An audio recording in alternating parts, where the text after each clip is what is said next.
What an adventure it has been following Jesus. He has some good ideas. He seems to know how to attract people, and yet it doesn't seem to go to his head. He could do so much more with himself. I wonder why it doesn't seem to matter to him. Of course, I've learned a lot from him.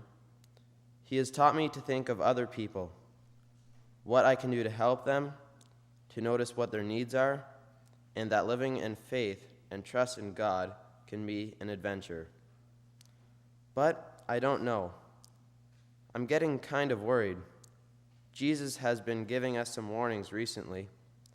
It sounds like things won't always be as good as they are now. I'm even a little worried about the attention he's attracting here in the city. With so many people visiting the city for Passover, anything could happen. People are always a little edgy, too, with so many soldiers around.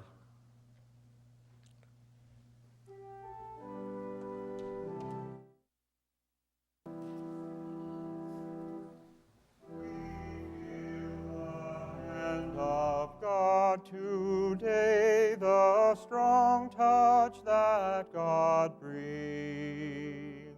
From early time God blessed us all with prophets and with kings. And in God's Christ God came at last to live with you and me. In his great life and in his death, we all shall find we're free.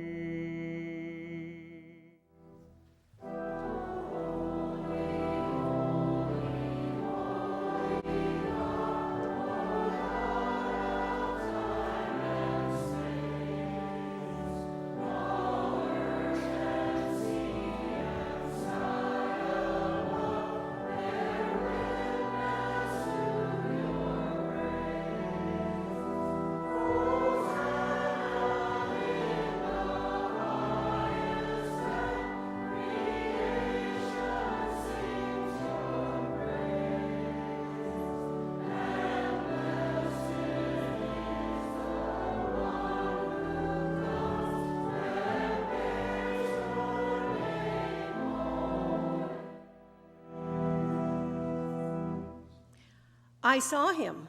I saw that man riding on a donkey. But I'm confused. Some people called him a king.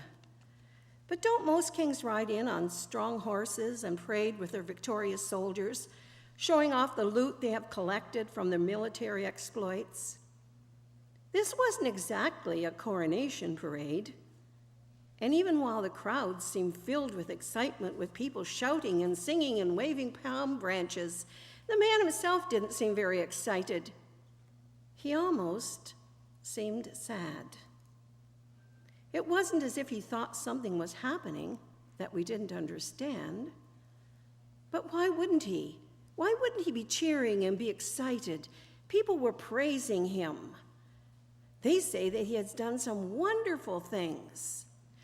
I heard that he had cured people of leprosy and given blind people their sight. They say that he fed a whole hillside of hungry people, and that even the wind and the waves of a storm listened to him and turned to peace and calm.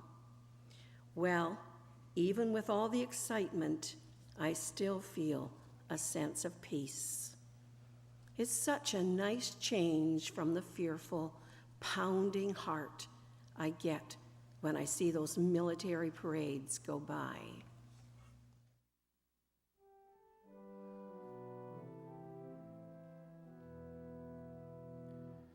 We know at supper that last night he called his friends to pray. He took the bread, he took the cup, and gave you thanks always. This is my body and my blood, For you I break, I pour.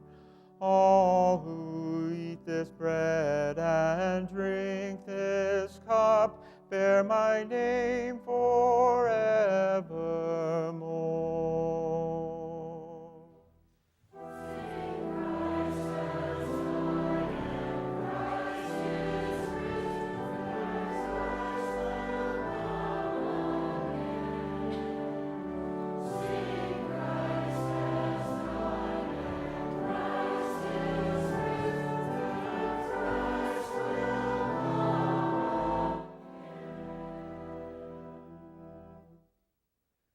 Here we are at Passover again, the most celebrated time of our faith. It's so important to remember what God has done for us in the past and to remind people that God is still with us today. It is such a busy time, though, with so many people coming to the temple, so many sacrifices to offer, so many blessings to give. But it's a necessary time, and it's worth it. We should bring in enough to keep the temple running for the rest of the year. But this year feels a bit different. Some of my colleagues are worried about that man, Jesus. He seems to be distracting the people. He created such a ruckus in the temple, complaining about the money changers. What does he think he's doing? And then he went right on talking to the people, teaching them as if he were a priest. Who does he think he is? I wonder what will happen to this man. There's to be a meeting later for us to figure out how to deal with him. Not something easy to decide. But we are the ones now responsible for the faith of our ancestors. Yet I have to admit, I'm actually a little curious about what this man Jesus is telling the disciples and the people.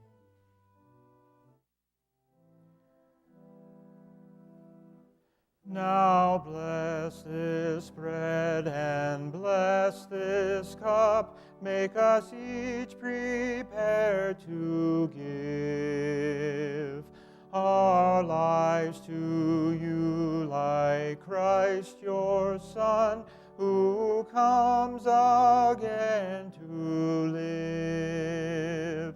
Within our lives and in our hopes, in all the good we do, that together we might ready be to feast in heaven with you.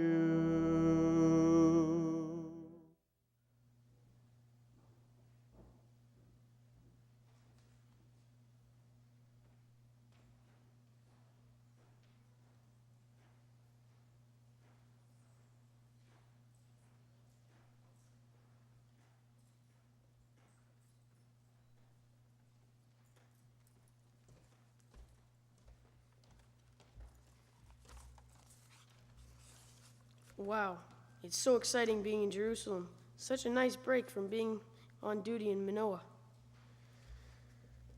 That place is such a pit of boredom and discontent. Being on duty here is so much better. I can feel a sense of pride in being a part of the Roman presence in the city. This isn't exactly a holiday for us. It's not a religion or celebration, but it should be much work to keep these Jews in line. Later, I can just enjoy some drinks with the other soldiers. I don't see too often of this. As long as I follow orders when I'm on duty, well, yeah, I might not always agree with the orders I'm given. Sometimes the orders are misused, sometimes seeking personal gain or revenge, pitting one group of people holding power over another group of people. That's the way it is in any society. There's always hierarchy of power as a soldier. You've got to trust the commander, even when things get rough. As a soldier, we defend and protect each other. Yeah, life as a soldier is okay, but it might be hard on the family, but at least I have a way to earn my keep.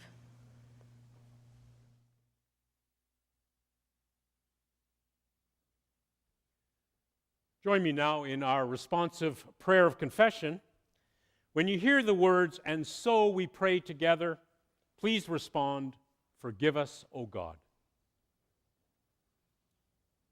Holy God, creator of all the earth, Lord of all humanity, the dispossessed, the religious elite, followers of Jesus, soldiers of Rome, persons of wealth and power. You love and care for us all, but we all fall short of that to which you call us.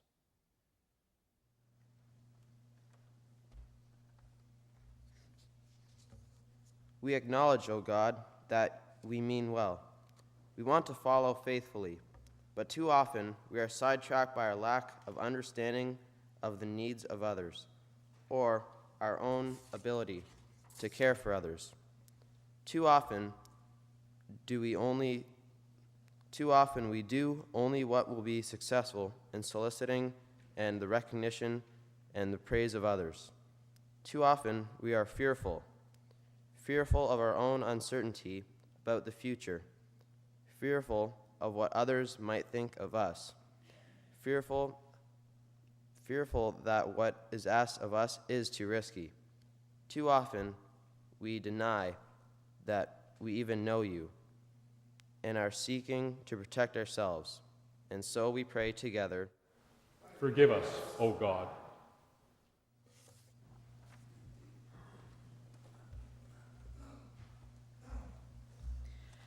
We acknowledge, O God, that we often get caught up in the excitement of celebration and forget about the concerns to which you call us to attend. Too often we ignore the most needy, blaming rather than helping them. We don't always take the time to gain the knowledge we need to understand the cultures or the situations of others. We fail to weigh the pros and cons in deciding what is right or what offers justice and peace to the world. Too often we become followers without the clarity of discernment of the ways we could be used to reveal your love to others. And so we pray together, Forgive us, O God. We acknowledge, O God, that we work from positions of privilege, which too often provide us the opportunity to ignore those who are less privileged. We often are fearful of losing the power and the prestige that come from our position. And so we fail to be fully honest or to be fully inclusive. Arrogance is so easy, and humility something not easily embraced. And so we pray together, Forgive us, O God.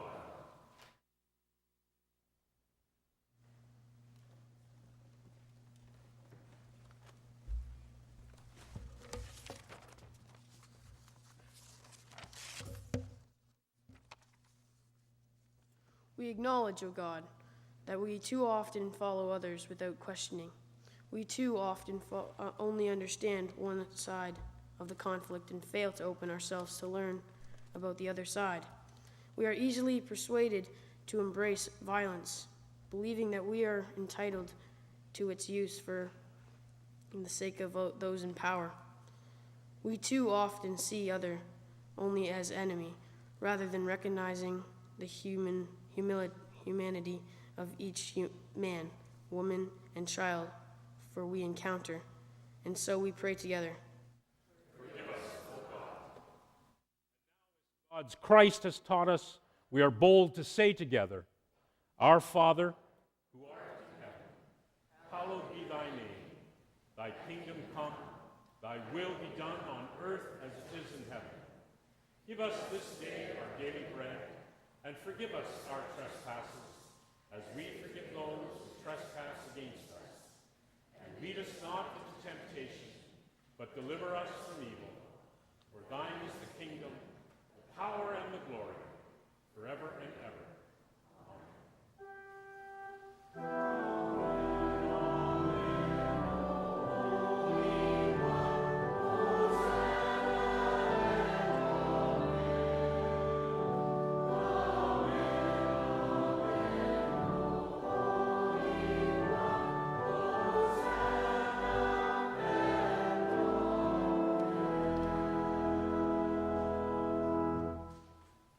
this time, I invite our servers to come forward.